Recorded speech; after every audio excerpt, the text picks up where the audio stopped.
Good morning, this is Nathan Lindorf with The Rational Independent. Today we're going to talk just briefly about a phenomenon I've noticed particularly in modern movies, but it also comes up in modern television, and that is that the writing generally sucks. And I think there's a reason for that, and I think it's worth it to kind of unpack that. So what I'm pointing out is that there are many shows that take particularly very famous intellectual property. They're adaptations of famous books. I mean, you've got great adaptations, similarly to Game of Thrones, especially early seasons, did a great job adapting the source material. Lord of the Rings, Peter Jackson, did a great job adapting the source material. They made changes to make it come to screen, but that's a change that's understandable when you go from one format to another. And they did a very good, very high quality job. But in the last 10 years or so, it seems like time after time, they adapt these stellar intellectual properties and just do a terrible job of it. It can't be accidental. It can't be due to a low budget, lack of funds, lack of talent. I mean, if you look at the Rings of Power, or you look at something atrocious more recently like Willow or Velma, you run into these situations where you think the people who put this production together had huge budgets. Nearly, frankly, looking at Rings of Power, nearly unlimited money. And yet, the end quality product that they put out it's laughably bad. And it doesn't even line up with the source material. In fact, it tends to subvert the source material. It tends to go against it, to almost propagate the opposite of the themes and messages and purpose of the original source material. And my own 2 cents, my own thought on that is that if you look at modern leftist political philosophy, you're looking at a philosophy where reality is subjective instead of objective. Everyone's has their truth. And you are dealing with a philosophy that believes in equality of outcome instead of equality of opportunity. And so if there is no real objective truth to measure ourselves against, there's only our own lived experiences. And then you take that and run it through a filter of saying that everyone needs to end up equal. Everyone needs to be leveled and sanded down. Then you end up deconstructing the narratives that you're adapting, and you boil them down into what you view as their essence in an effort to try and right or provide redress for historical wrongs, even though the irony being that these are fantasy shows. There is no history. These are made up. They're imaginary. But as a proxy to society, there's this strange impulse to try and level the playing field, to try and deconstruct these characters and build them back up again in line with your own vision of reality. But your vision of reality is distorted because you believe in a subjective reality, that there is not an objective truth, an objective basis to reality that we measure ourselves against. And then what you end up with is a mishmash. It's a hodgepodge. It's almost impossible to then create a quality, high-written product if you're starting from this kind of framework, if you're starting from this kind of reality. And that's, I think, the probably closer to the core of what we're talking about here, which is if your view of the world doesn't line up with reality, in fact, if your view of the world actually runs counter to what is objective reality, then you're going to end up being unable to tell compelling stories, because compelling stories require truth. The best written stories are stories that bring to the human heart and mind a vision of something that is deeply true.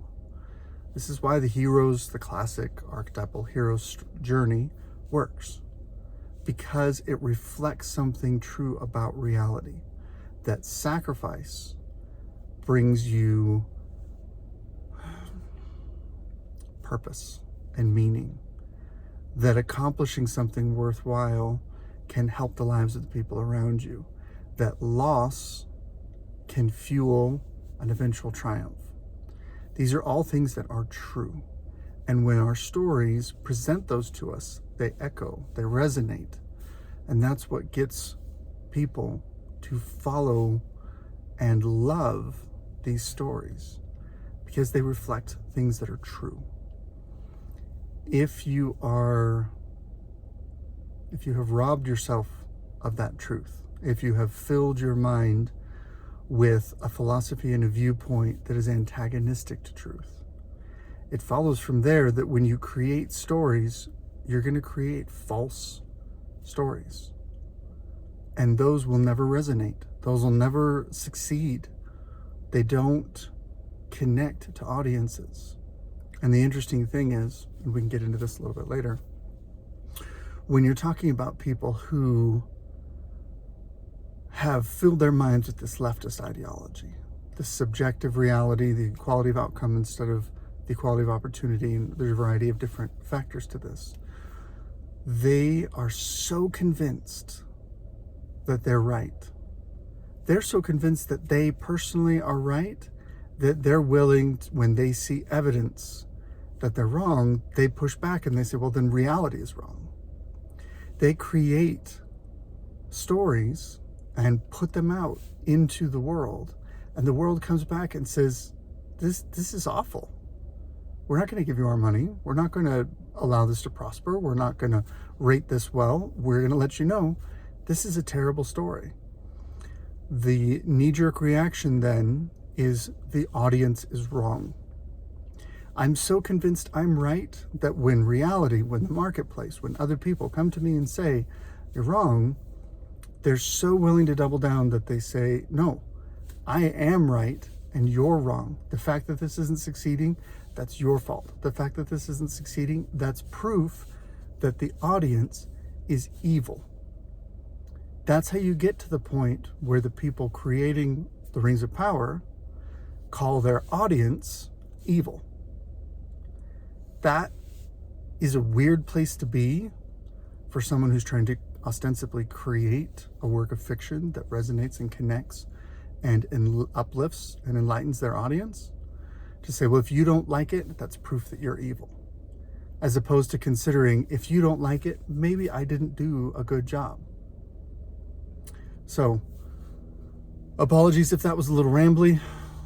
It's been a long week, but I'm going to continue doing videos every morning, Monday through Friday, on my way into work. I'm going to do my best to do 3 live streams a week, Monday, Wednesday, Friday, on the drive home. On those live streams, I am going to be engaging with the community, assuming that I start to get a little engagement at the end of the stream. So feel free to drop a comment or a like. I am brand new to this. I'm giving it a try. I'm learning. And I'm open to any kind of feedback or input that you guys have, because believe it or not, if what I'm doing doesn't resonate with the audience, it's probably because it sucks. I'm not going to blame you guys. I'm going to blame me. So feel free to drop a comment. Let me know what you think. I'm also still trying to work out the technical details about how to put different videos on different channels and different social media. I'm going to stay off of YouTube because it's a mess, and because I support a free speech platform. So I love Rumble for that, and I would just live stream to Rumble directly, but I don't have the infrastructure for it when I'm driving around. Frankly speaking, Facebook Live is just so much easier to do. So after that, I'm going to take those and move them over. But I'm going to probably get spun up on Twitter at some point. I know they're having some growing pains right now.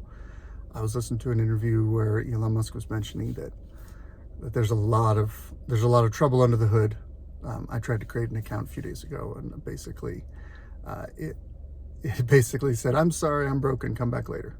So we'll try that. Anyway, I appreciate your time, and I hope you have a wonderful day.